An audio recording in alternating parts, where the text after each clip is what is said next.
Pag sinabing essential fat, essential amino acid, yan ang mga nutrients na hindi kayang gawin ng katawan natin.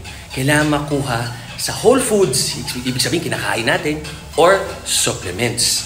Pero hindi ibig sabihin nun, hindi kailangan ng katawan natin ng carbs. Kailangan ng dugo natin ng carbs kasi glucose ang nag-feed sa kanya, walang mitochondria ang dugo natin. Ang utak natin, kailangan ng carbs. Pero minimal lang, dahil pag sumobra ang carbs, magiging fat.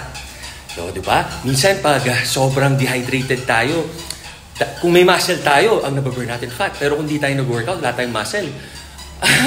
Puro tayo fats. Wala tayong ano. So, ang nangyayari yung parang halitosis yung boses natin. Pag huminga o parang kulang na kulang sa carbs. Para lang talaga pumayat the healthiest way. Sorry to say, calorie deficit paulit-ulit. Tapos kung gusto nyo ng spiritual, mental, emotional healing, fasting. Tama kayo, mali ako, I'm not your doctor, do what works.